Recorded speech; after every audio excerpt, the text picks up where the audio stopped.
ಶುಭೋದಯ. ನನ್ನ ಹೆಸರು ಕುಸುಮ. ನಾನು 10ನೇ ತರಗತಿಯಲ್ಲಿ ಓದುತ್ತಿದ್ದೇನೆ.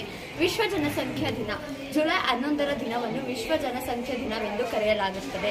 ಜಾಗತಿಕವಾಗಿ ಜನಸಂಖ್ಯೆ ಏರುತ್ತಿರುವ ವೇಗ ನೋಡಿ ವಿಶ್ವಸಂಸ್ಥೆಯು 1987ರ ವರ್ಷದಲ್ಲಿ ಈ ವಿಶ್ವ ಜನಸಂಖ್ಯಾ ದಿನಾಚರಣೆಯನ್ನು ಮುನ್ನುಡಿ ಬರೆಯಿತು.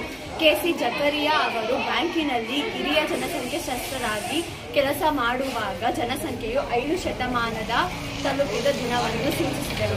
ಜನಸಂಖ್ಯೆ ಹೆಚ್ಚಳದ ಪರಿಣಾಮಗಳ ಬಗ್ಗೆ ವ್ಯಕ್ತಪಡಿಸಿದ ವಿಶ್ವಸಂಸ್ಥೆಯು ತನ್ನ ಅಂಗಸಂಶಯದ ವಿಶ್ವಸಂಸ್ಥೆಯ ಅಭಿವೃದ್ಧಿ ಕಾರ್ಯಕ್ರಮ ಮಂಡಳಿಯ ಮೂಲಕ 1989 11ರಂದು ಮೊದಲ ಬಾರಿ ಜನಸಂಖ್ಯಾ ದಿನವನ್ನು ಆಚರಣೆ ಮಾಡಲಾಯಿತು ಎಂದು ತಿಳಿಸುತ್ತಾ ನನ್ನ ಈ ಪುಟ್ಟ ಭಾಷಣವನ್ನು ಮುಗಿಸುತ್ತಿದ್ದೇನೆ. ಧನ್ಯವಾದಗಳು. My name is Yanis. I am studying in 10th standard. World Population Day is first observed on 11 July each year. It was first celebrated for the first time in 1987.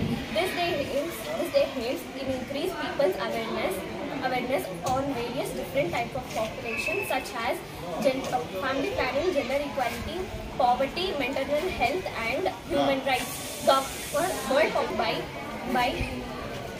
First established by Governing Council of United Nations Development Program in 1989. The development and operation of the country hugely depend upon the size of the population of the country. World population growth is primary source of environmental damage. Over the half century, the population of the world has been exploded. Every state has the primary duty to protect its own population. Good education and a proper awareness can help in reducing the problem of the population. Thank you.